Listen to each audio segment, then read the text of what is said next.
आज से करीब 100 मिलियन साल पहले की बात है, जब आज की इस पृथ्वी पर बहुत ही विशाल और भयानक जीव रहा करते थे, जो एक ऐसी घटना की वजह से पूरी तरीके से विलुप्त हो गए, जिनका नाम रखा गया डायनासोर्स। दोस्तों, डायनासोर इतने दिल दिलाने वाले जीव थे कि उनकी हाइट आज की बिल्डिंगों से भी ऊंची थी। इनकी रफ्तार करीब 90 किलोमीटर से भी ज़्यादा हो सकती थी। करीब 170 मिलियन सालों से भी ज़्यादा डायनासोर्स ने इस पृथ्वी पर राज किया। पर ऐसा क्या हुआ कि इन विशालकाय जानवरों का अस्तित्व पृथ्वी से पूरी तरीके से गायब हो गया? जानते इस वीडियो में, देखते रहिए मेरे साथ मिस्टोरिकल डिस्कवरी।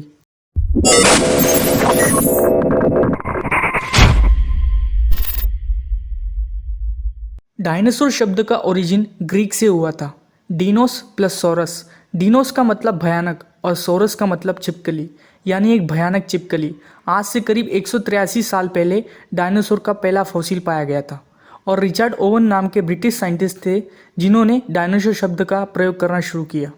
मेगालोसोरस ऐसा पहला डायनासोर था जिसके फॉसिल पाए गए थे और आज के दिन तक करीब 10,000 से भी ज़्यादा डायनासोर के फॉसिल्स पैलियोंटोलॉजिस्ट के द्वारा खोजे जा चुके हैं, जिसमें से 900 से भी ज़्यादा अलग अलग स्पीशीज़ को हमने आइडेंटिफाई किया है।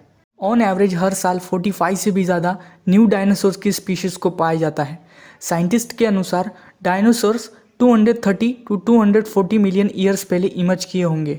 आज तक हमें जो सबसे पुराना डायनासोर का फॉसिल मिला था वो 230 मिलियन ईयर्स पुराना बताया जाता है। दोस्तों, आज से करीब 230 मिलियन साल पहले सिर्फ एक ही महाद्वीप हुआ करता था, जिसे हमने नाम दिया है पेंजिया। इस समय धरती का जो क्लाइमेट था वो बहुत ही सूखा था और बहुत ही कम बारिश हुआ करती थी। इस टाइम पीरियड को हमने ट्रासिक पीरियड नाम से डिस्क्राइब किया है और धीरे धीरे बदलने लगा था और करीब 201 मिलियन साल पहले ट्रासिक पीरियड ख़त्म होता है और ये सुपर कॉन्टिनेंट अलग अलग होने लगते हैं और शुरू होता है जो एवोल्यूशन की वजह से बहुत सारे डायनासोर्स का साइज़ बहुत ही बड़ा होता गया, जैसे कि टाइटानोसोरस, जिसकी लंबाई 15 मीटर और वज़न 15,000 किलो तक हो सकता था। इस समय ही और भी सारे डायनासोर्स थे, जैसे कि ब्रोंटोसोरस, ब्राकियोसोरस, डिप्लोडोकस, स्टेगोसोरस। दोस्तों, जुरासिक पीरियड ख़त्म होने के बाद ही डायनासोर्स का सबसे अच्छा पीरियड आया, जिसे कहा जाता है क्रेटेशियस पीरियड। इस पीरियड में ही डायनासोर्स के अंदर बहुत सारी डाइवर्सिटी देखने को मिलती है और इस समय ही हमें सबसे फेमस डायनासोर टीरेक्स भी देखने को मिलता है। सबसे बड़ा डायनासोर अर्जेंटिनियस डायनासोर था, जिसका वजन 90 टन तक था। क्रेटेशियस पीरियड डायनासोर्स के लिए सबसे अच्छा पीरियड था, पर एक दिन एक ऐसी घटना होती है जिसकी वजह से डायनासोर्स का अस्तित्व हमेशा के लिए ख़त्म हो जाता है। 66 मिलियन साल पहले एक एस्ट्रॉइड, जिसका साइज़ करीब 10 से 15 किलोमीटर था, धरती से टकरा जाता है। इस एस्ट्रॉइड की स्पीड 30 किलोमीटर पर सेकंड थी। इसका इम्पैक्ट इतना खतरनाक होता है जिसकी वजह से 180 किलोमीटर डायमीटर का गड्ढा बन जाता है। इस टक्कर से इतनी भयानक एनर्जी रिलीज होती है कि हिरोशिमा और नागासाकी पर गिराए गए एटॉमिक बॉम्ब से 1 बिलियन गुना ज़्यादा एनर्जी रिलीज होती है। इम्पैक्ट इतना ज़्यादा था कि नज़दीक जो भी था 1 सेकंड में ख़त्म हो जाता है।